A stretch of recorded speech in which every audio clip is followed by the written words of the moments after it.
Bonjour, mesdames et messieurs, bienvenue à la session de la revue de presse de ce vendredi 6 septembre 2024.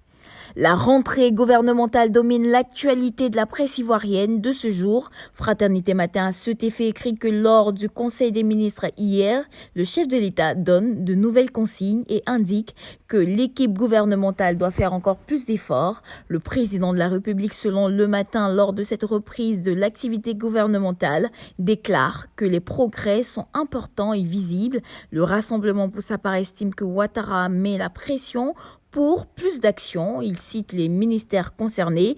Begré Mambé prend des engagements sur ce point. C'est le mandat qui amplifie la bonne nouvelle donnée hier aux membres du gouvernement par le président de la République.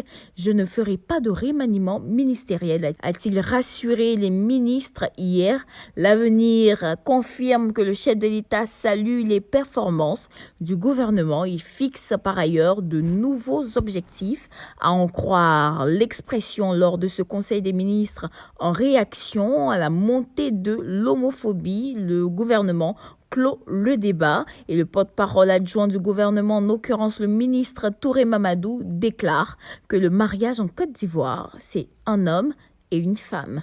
Outre le Conseil des ministres, l'interview accordée à France 24 par Simone Gbagbo a capté l'attention de Soir Info, qui écrit que Simone Gbagbo répond à tout sur la présidentielle 2025, l'appel de Benoît, le franc CFA et bien d'autres questions.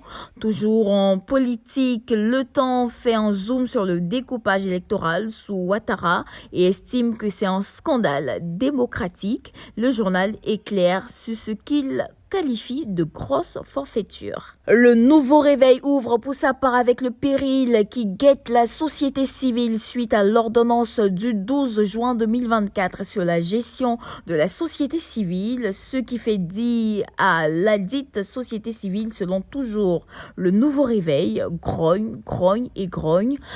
Notre voix qui fait d'ailleurs parler Pulchérik Balé, leader de la société civile, par ailleurs présidente de l'Alliance citoyenne ivoirienne, déclare être victime d'intimidation politique. Sur tout autre sujet, le Jour Plus revient sur le décès de Sori Diabaté. Le confrère informe sur le mal qui l'a emporté et annonce son inhumation pour dimanche prochain.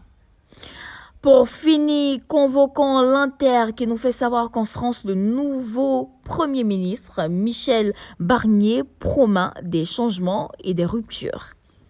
Mesdames et messieurs, voici ainsi égrené l'essentiel de l'actualité. Nous vous donnons rendez-vous lundi, même heure, même canal. D'ici là, portez-vous bien.